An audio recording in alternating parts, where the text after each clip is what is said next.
Bienvenue à cette nouvelle rencontre de l'école des disciples, le rendez-vous qui a vocation à vous encourager, vous équiper, vous orienter sur la marche avec Dieu, le caractère du Christ, l'intimité avec Dieu.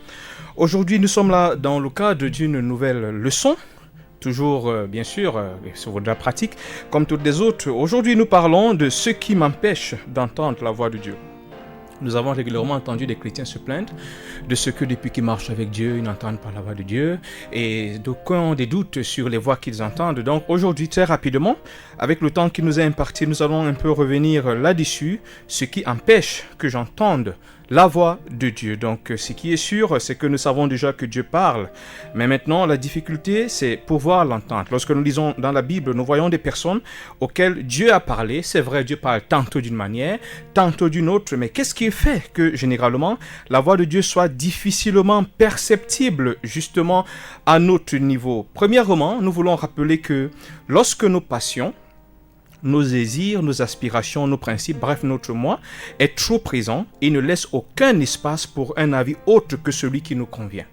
C'est-à-dire qu'à partir du moment où nous sommes tellement remplis d'un certain nombre de choses, d'un certain nombre de passions, de désirs, il devient difficile que notre esprit, notre homme intérieur accepte une autre réalité que celle qui est très présente. Et à partir de là, il n'y a donc plus d'espace pour qu'une autre voix puisse s'exprimer. C'est vrai, Dieu est autorité, mais nous constatons que les premiers conflits commencent à ce niveau-là. C'est-à-dire, je vais prendre un exemple très simple. Dans ma tête, je suis résolu à épouser une femme blanche. C'est-à-dire que tout mon être entier est baigné dans cette détermination, dans ce projet. Une telle personne n'est pas disposée à entendre Dieu lui dire que sa femme sera africaine. Ça sera difficile. Une telle personne n'est pas prête à suivre Dieu lorsqu'il sera en train de l'orienter vers une africaine parce que la personne est tellement accrochée justement à ses aspirations, à ce qu'elle a construit à l'intérieur d'elle au fil des ans. Elle n'est pas prête à entendre autre chose. C'est ainsi que nous avons par exemple eu des gens qui, par manque d'effacement, ont entendu, moi je me rappelle l'histoire de cette jeune sœur qui,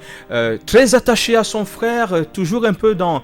à un moment, on a cru que la foi, c'est cette façon de vouloir imposer à Dieu tout ce qui nous plaît, tout ce qui nous satisfait. Non, la foi, c'est croire que Dieu est capable, mais c'est pas parce que Dieu peut tout que Dieu veut forcément tout. C'est pas parce qu'il peut tout qu'il fera forcément tout, en réalité. Donc, la sœur était tellement déterminée. Alors, je me rappelle un jour, elle vient et dit, quand je suis en train de prier pour l'examen de mon frère, Dieu m'a dit que mon frère va avoir son baccalauréat. Alors, aussitôt, les résultats tombaient. Son frère avait échoué et la confusion était grande.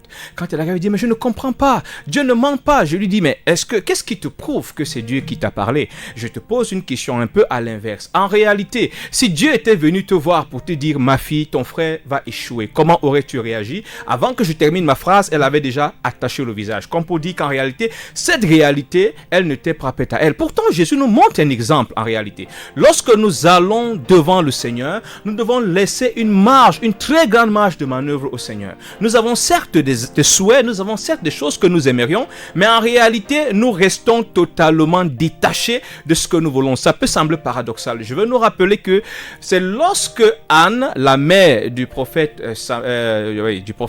a décidé de se retirer de son engagement.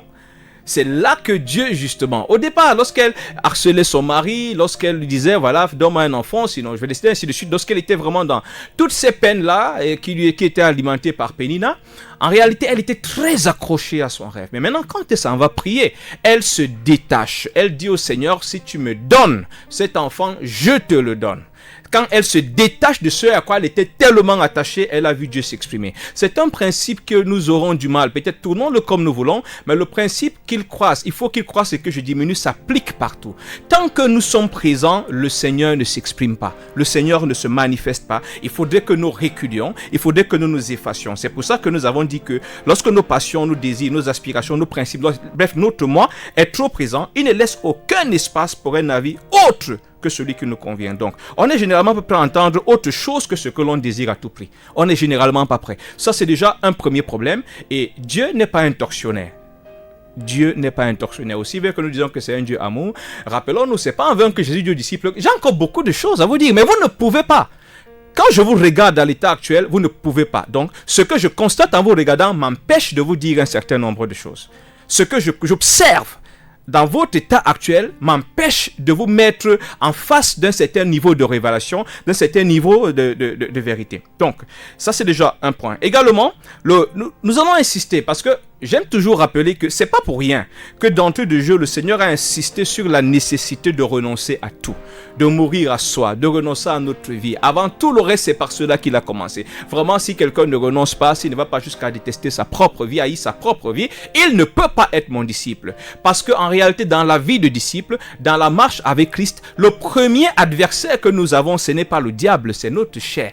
Notre chair, avec ses pulsions, ses désirs, ses aspirations, ses sensibilités, ses susceptibilités, c'est généralement elle qui commence à se braquer. La première bataille commence là. C'est pas pour rien que Paul dit que, en réalité, la chair et l'esprit se livrent à une certaine bataille afin que vous ne fassiez bien ce que vous voudrez. La chair va vous conduire vers ce qui lui plaît, alimenté bien sûr par les suggestions de l'ennemi, alors que l'esprit vous conduira vers ce qui honore le Seigneur. Et en ce moment-là, cette bataille est là. Nous avons généralement tendance à pencher vers ce qui nous plaît, vers ce qui nous satisfait. Donc, le manque de mort à soi est à l'origine, par exemple, de plusieurs révélations erronées.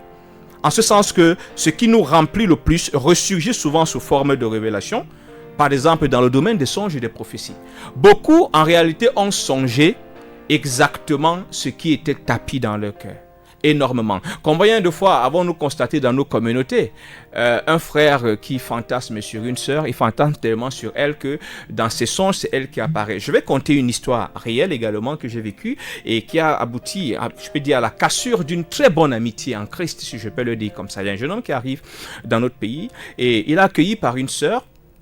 La sœur, en fait, travaillait dans un cybercafé et puis le jeune homme venait justement se connecter. Et la sœur avait de très bonnes dispositions à cette époque. Donc, elle commence donc à conseiller le jeune homme, ainsi de suite, une amitié secrète. Et quand cette amitié se crée, le jeune homme, apparemment, ça c'est lui qui va me raconter l'histoire après, il est très reconnaissant et commence à s'établir au pays. Ses affaires commencent à prospérer, ainsi de suite. Maintenant, moi, je me retrouve que je suis plus ou moins l'encadreur de la sœur. S'il fallait parler un peu dans l'ordre charnel, je suis le grand-père spirituel de la sœur. Donc, alors, maintenant, quand je discute avec la sœur, elle me dit comment, vraiment, le frère ici, il m'aime, voilà, ainsi de suite. Deux frères commençant à prospérer. Quand il voyage, il va ramener un présent à la sœur, ainsi de suite, ainsi de suite. Et la sœur, donc, maintenant, elle commence à fantasmer, elle commence... chaque fois, elle vient, j'ai vu dans le songe le frère tel, j'ai vu dans le songe, et moi, j'avais un problème, c'est que ça passait pas dans mon esprit. Je lui disais, mais est-ce que tu es sûr? Est-ce que tu es sûr? Parce que ça fait un hic dans mon esprit. Et voilà, la sœur a continué, elle avait tellement de songes dans lesquels elle était avec le gars, et ces songes lui prouvaient que c'était vrai, que ce serait lui. Alors, un jour donc, je pose le problème au Seigneur, quelques temps après, je fais également un songe, dans lequel ils sont en train de faire les achats dans une grande surface, et puis, délicatement, elle saisit la main du frère, un peu comme une épouse, une amoureuse saisirait la main de son amoureux, et le frère lâche sa main, et se retourne comme pour dire, mais attends, là, tu te méprends, tu te trompes. Et je me réveille, je l'appelle, je lui dis, mais écoute, voilà ce que j'ai vu, et ça s'aligne, ça va un peu en droite ligne avec ce que je ressens dans mon esprit. Je ne pense pas que ce que tu penses soit ce que le frère pense. Je ne pense pas que ce que tu es en train de déduire soit ce que le frère dit à travers ses actions. Bon, et puis elle argumente, hier encore elle avait fait un songe, ça a tellement duré. Un jour, Dieu sachant faire ces choses, c'est le frère qui m'appelle, et quand il m'appelle, il me dit, excuse-moi, est-ce toi l'encadreur spirituel de tel? Je dis non, son encadreur spirituel, c'est plutôt un de mes fils, voilà. Et il me dit, voilà, est-ce qu'on peut se voir? Je lui donne rendez-vous. Quand j'arrive, il me conte toute l'histoire, il me parle de sa reconnaissance, ainsi de suite, et tout ça. Il me dit, mais il a l'impression que la sœur se méprend, qu'elle prend un peu son amitié, sa gentillesse comme étant de l'amour, comme étant, n'est-ce pas, un intérêt au-delà de la simple amitié. D'abord, je l'ai repris parce que quelque temps avant, quand j'ai constaté que la sœur commençait à se emporter, je lui ai dit, arrête un peu, ta trop grande gentillesse avec la sœur qui est célibataire va l'amener à développer des idées qui n'ont rien à voir avec ce que tu es en train de dire. Tu envoies ton chauffeur la prendre à la sortie des coups, tu rentres, tu lui achètes un pain qui est en forme de cœur, parce que je me rappelle un jour l'argument de la sœur, c'est que quand il est rentré de la France, du Cotonou, il m'a rapporté un pain, il y avait des cœurs dessus. Alors, il ouvrait les yeux, donc quand je l'ai repris, il me dit, ok, ce qu'on va devoir faire, je dis, c'est ton ami, essayer de tirer ça au clair. C'est une amitié qui s'est cassée brutalement. Et nous avons plusieurs cas comme ça. C'est-à-dire que lorsque nous avons nourri un certain nombre de fantasmes, nous commençons à faire des songes qui sont justement le reflet de ces fantasmes. C'est pour ça que le renoncement, la mort à soi est vitale pour une vie spirituelle saine et épanouie. Il faut mourir à soi.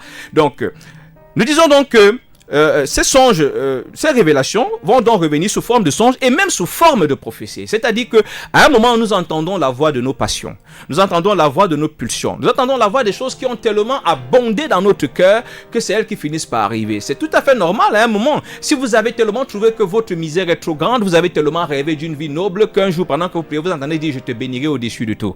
C'est tout à fait normal que lorsque vous avez trouvé que la norme, le serviteur de Dieu prospère est celui qui va dans les avions, ainsi de suite, que vous arriviez un jour à entendre une voix vous faire comprendre que tu voyageras à travers le monde.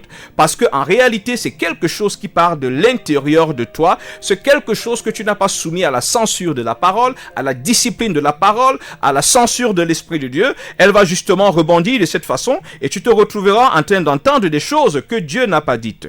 Donc, également, le fait de ne pas mourir à soi, en réalité, nous pousse souvent à mal interpréter des révélations pourtant authentiques. Je reviens sur l'exemple que j'ai pris tout à l'heure.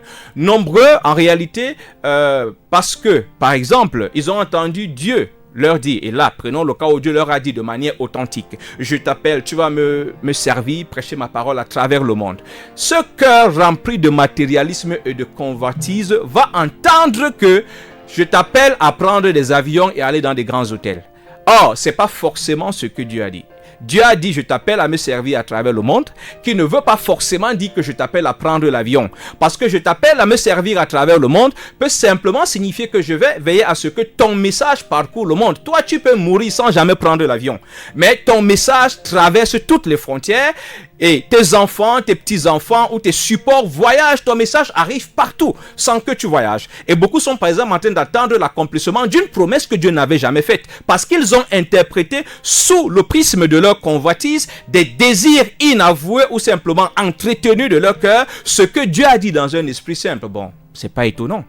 Ça date de depuis. Le Seigneur dit, je détruis ce temple, je le rebâtis en 3 jours. Les gens ont entendu ce qu'ils ont entendu. Ils ont compris ce qu'ils avaient dans le cœur. Ils n'ont pas compris ce que le Seigneur était en train de dire. Or, on a une difficulté. C'est que même pour comprendre ce que Dieu est en train de dire, il faut que je sois vide.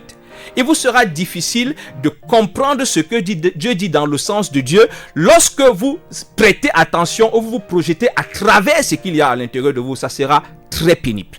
Beaucoup ont beaucoup de difficultés là à cause de cette inconversion, à cause de ce manque de mort à soi et ça devient toxique comme nous étions en train de le dire. Donc, il y a des révélations authentiques dont l'interprétation est faussée. Et je reviens. Toujours dans le cadre du mariage, il y a effectivement un songe qu'un frère va faire. Il est en train de marcher avec la sœur et il a un petit souci, la sœur va l'aider, ainsi de suite.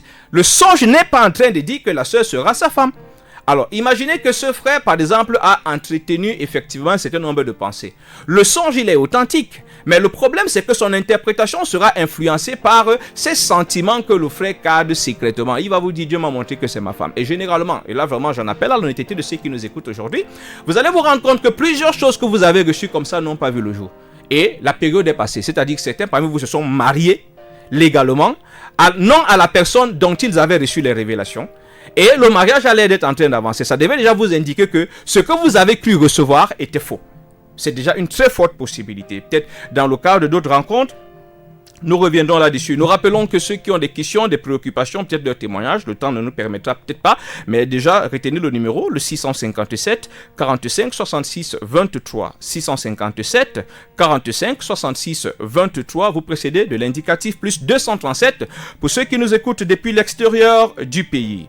Également, notons que les choses que nous redoutons le plus, le pessimisme et le défaitisme que nous cultivons, ressurgissent souvent sous forme de révélation. Vous allez voir une sœur... là, je préfère prendre même cette expérience-là. En réalité aussi, c'est une expérience, un problème que nous avons eu à traiter. Alors, une sœur a attendu un entretien d'embauche. Et puis, voilà, la nuit, elle fait un songe dans lequel l'entretien s'est très mal passé. Elle conclut que le Seigneur est en train de lui dire qu'en réalité, il ne faut pas qu'elle y aille, ça va foirer. Ça s'est répété plusieurs fois avant que nous commencions ce travail avec elle pour lui dire, il faut faire très attention. Laisse d'abord ça. En réalité, comment tu vois ta vie? Et quand nous entrons dans ce domaine, c'est, oh vraiment, moi j'ai toujours remarqué tout ce que je fais échoue. Je me constate que ça ne va jamais réussir. Déjà, ce que vous redoutez, c'est tout à fait normal que, en réalité, à un moment, ça revienne. Et ça va vous bloquer. Vous croyez que c'est Dieu qui est en train de dire, ce n'est pas ton opportunité, alors que ce sont vos peurs, c'est votre pessimisme qui est revenu sous forme de cette révélation, entre guillemets, et qui vous empêche d'aller. Et le plus souvent, c'est même comme ça que nous entretenons nous-mêmes des oppressions démoniaques, parce que nous ne laissons pas la parole nous libérer de ce qu'on a dit des décrets sataniques. Une personne, par exemple, qui est mariée et qui redoute tout le temps, qui n'a pas la confiance en Dieu, qui redoute tout le temps que son conjoint la trompe, vraiment, si vous m'écoutez, ne soyez pas surpris que vous faites des rêves que votre conjoint vous a trompé. Et le plus souvent, c'est vous. C'est-à-dire que cette peur que vous entretenez, qui finit justement par ressurgir sous forme de songe. Et vous allez vous rendre compte que ce que vous redoutez est exactement ce qui arrive. Et plusieurs se sont basés là-dessus pour commencer à dire non, Dieu m'a montré que tu vas me tromper. Dieu m'a montré que tu m'as trompé, tu vas me tromper. Alors qu'en réalité, la personne en train est déjà habitée par un sérieux problème, un sentiment d'insécurité, un manque de confiance profond qu'elle n'a pas traité.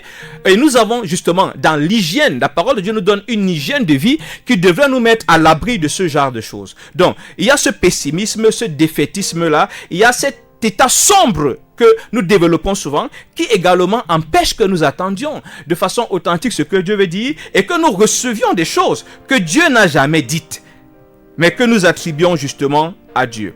Il faudrait que nous comprenions. Il y a également, nous l'avons dit au début, les choses auxquelles sur lesquelles nous fantasmons, nos aspirations les plus profondes, nos convoitises les plus secrètes également vont ressurgir sous forme de révélation. C'est pas pour rien que le Seigneur nous dit par exemple que notre cœur soit en paix. Il faut noter que les peurs et les doutes, c'est également ces choses-là qui viennent.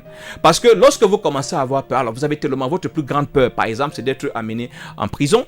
Ne soyez pas surpris qu'à un moment, vous commencez à faire des rêves où vous êtes en prison. Ne dites pas que Dieu vous annonce que vous irez en prison. Non, pas du tout. Et parfois, justement, ces peurs que vous développez, ces grands doutes que vous développez, finissent par montrer à l'ennemi un angle de tir. J'ai souvent dit aux gens qu'il existe des songes qui sont des songes oppressifs, c'est-à-dire l'oppression par des songes. Et le plus souvent, cette oppression est entretenue par cette peur, par cette disposition intérieure que nous n'avons pas laissé l'enseignement de la parole de Dieu justement corriger, réparer et nous donner un positionnement tel que les éléments extérieurs ne soient pas tout le temps en train de nous influencer. C'est pour ça que nous n'avons de cesse de dire dans le cadre de l'école des disciples que le but de la méditation de la parole de Dieu, c'est de pouvoir justement nous donner des fondations solides. C'est pas en vain qu'il est écrit que celui qui écoute la parole et la met en pratique est comme un homme qui a bâti la maison justement sur le roc. Les vents vont venir, les vents ne vont pas le renverser parce qu'il est ancré sur la parole. Il a laissé la parole constituer son positionnement et son fondement. Alors que l'autre qui écoute simplement et qui va mémoriser 1000 versets bibliques, qui va lire la Bible en hébreu, en araméen, ainsi de suite, et sans réellement se l'approprier, la transformer en principe de vie, en règle de vie, il sera donc semblable à cette maison qu'on a construite sur du sable. Dès que le vent va venir, le vent va renverser complètement. Il ne résiste à rien du tout. Et nous nous appliquons effectivement à l'école des disciples. C'est aussi fort de ces choses que nous avons constaté que les uns et les autres sont en train de traîner, que nous avons orienté nos activités dans le suivi personnalisé. Parce qu'il y a dans la vie de chaque individu, dans ses cahiers spirituels, les cahiers de méditation, les cahiers de songes, suffisamment de matière pour redresser, pour reparamétrer, pour propulser. Il y a encore la semaine dernière, nous étions avec cette maman qui a cru depuis plus de 10 ans, qui en réalité était en train d'exercer dans un ministère, mais à la question de savoir qu'est-ce qui te prouve que Dieu t'appelle, il n'y avait pas de fondement. Pourtant, il y avait dans son cahier un songe dans lequel non seulement Dieu confirmait son appel, mais Dieu définissait la cible dans le songe. Or, nous abordons ce sujet quand elle dit « Je suis devant Dieu pour qu'il me montre la cible ». Et je me rappelle, je le disais, je suis presque certain que ce que tu demandes à Dieu n'est plus au ciel, c'est déjà disponible. Alors, prenons le cas, si on prend les 2 derniers mois, quels ont été les rêves que tu as faits, si je rentre dans tes cahiers de méditation, et c'est là quand tu ressors ces éléments, mais oui, justement, Dieu avait déjà précisé sa cible, son message, et elle était encore en train de prier pour ça. Pourtant, c'était disponible, parce que nous sommes distraits. Voilà. Nous allons prendre une légère pause. C'est le temps pour vous de faire la synthèse. Et également pour ceux qui auraient des questions, préoccupations. Pour l'instant, pendant le peu de temps qu'il nous reste, de s'exprimer par SMS ou WhatsApp au plus 237 657 45 66 23. Plus 237 657 45 66 23.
Sujet qui nous rassemble aujourd'hui et nous voulons croire que conduit à cet instant, chacun aura eu des éléments pour faire un véritable toilettage dans son esprit, dans son cœur, dans sa vie. Et également, chacun aura eu des éléments pour essayer de se reparamétrer parce qu'il faut le rappeler, nous sommes dans les temps de la fin et il faudrait se rassurer qu'on est en train de marcher sur la voie que le Seigneur a établie. Et c'est justement dans cette dynamique de compréhension de ce que Dieu est en train de dire qui nous permet de pouvoir avancer de manière certaine. En réalité, si vous ne savez pas exactement, avec précision, ce que Dieu attend de vous, vous ne pouvez pas dire comme Paul que j'ai mené le bon combat, j'ai achevé la course. Pour pouvoir arriver à une telle confession, il faut avoir compris avec exactitude et précision quelle est la volonté de Dieu et avoir marché dans cette volonté. Et justement, pour la comprendre, il faudrait avoir, n'est-ce pas, eu cette faculté à saisir ce que Dieu est en train de dire. C'est-à-dire, quand Dieu parle, je comprends ce que Dieu est en train de dire. Quel que soit le moyen qu'il emploie, je peux interpréter. Je suis justement dans une dynamique de communion dans laquelle, lorsqu'il encode par quelque moyen que ce soit, je peux décoder.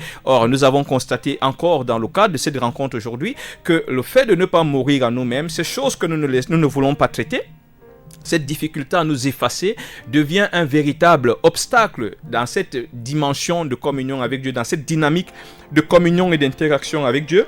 Et nous nous rendons également compte que lorsque nous ne laissons pas la parole de Dieu nous donner des fondements solides, des assurances, nous allons facilement nous retrouver en train d'entretenir un climat de peur, de pessimisme et d'échec par des révélations qui sont en réalité le fruit de ce que nous n'avons pas soigné, le fruit de ce que nous n'avons pas traité et qui n'a rien à voir avec Dieu. Et dans ce méli-mélo, il n'y a plus de possibilité parce que même lorsque le Seigneur viendrait, on va se retrouver dans une situation où un verre initialement était propre, mais ce verre a eu un contenu qui était malodorant, qui sentait mauvais, et dans ce même verre, on vient mettre de l'eau minérale qui est censée être inodore et claire. Cette eau minérale, à la base, sans odeur, sans couleur, lorsqu'elle entre dans ce verre qui avait par exemple de l'huile rouge de mauvaise qualité et de mauvaise senteur, vous allez vous rendre compte que cette eau dans ce verre va épouser l'odeur du verre. Elle devient nauséabonde, elle va être malodorante, elle va être colorée parce que le contenant est corrompu par quelque chose qui était déjà là avant que l'eau propre arrive. Dans cette image, l'eau propre, c'est cette révélation de Dieu qui arrive. L'huile ou tout le reste, c'est justement cet état que nous avons décrit, ces passions, ces pulsions, ces peurs, ainsi de suite, qui viennent justement polluer cette atmosphère-là et faire en sorte que nous entendons de travers. Nous entendons de travers, c'est-à-dire que ce qui est censé arriver est compromis et il est corrompu parce que nous entendons. On a eu des frères comme ça où parfois on écoute, on se rend compte qu'en réalité, il y a des choses authentiques qui peuvent sortir d'eux, mais elles sont comme influencées. On ressent une partie d'eux, une partie de ce qui leur est propre, une partie de leur caractère. Combien de fois avons-nous remarqué que des personnes qui ont un don de prophétie et dont les messages sont tout le temps Dieu va frapper, le plus souvent en causant avec ces personnes, on constate, et nous avons constaté, que c'est des personnes qui sont de nature revancharde. C'est des gens qui sont toujours prêts à se venger naturellement, ils sont très colériques, et vous constatez que malheureusement, dans leur don de prophétie se retrouve quelque part influencé. Ils vont toujours avoir des prophéties, il faut frapper, et quand vous sortez de ces prophéties, vous constatez qu'à la réalité, c'est leur caractère. Nous prions que le Seigneur puisse aider les uns et les autres à cet effet. Et en ce qui nous concerne, nous restons disponibles dans le cadre de l'école des disciples pour encourager les uns et les autres là-dessus. Nous rappelons que les sessions, la session des classes d'affermissement entamée depuis le 1er octobre qui court jusqu'au 31 mars 2022 reste ouverte à tout le monde. C'est le cadre dans lequel nous continuons des travaux sur Telegram, mais aussi dans lequel nous continuons un suivi personnalisé, c'est-à-dire que nous avons plus ou moins un dossier de chaque apprenant et sur la base duquel nous travaillons, nous orientons et puis nous voyons comment est-ce que nous allons évoluer pendant les 6 mois dans lesquels nous nous sommes engagés. Donc tous ceux qui veulent intégrer le programme de l'école des disciples, vous pouvez facilement nous contacter pour intégrer les programmes de l'école des disciples et bénéficier d'un suivi personnalisé, le 694 89 60 31. 694 89 60 31. Ici s'achève donc la rencontre de ce jour. Heureux d'avoir pu servir au milieu de vous, à vos côtés. Je suis Esaïe Charlie Bitek de Bon. Rendez-vous à la semaine prochaine, si plaît à Dieu. Soyez fortifiés en Christ. Shalom.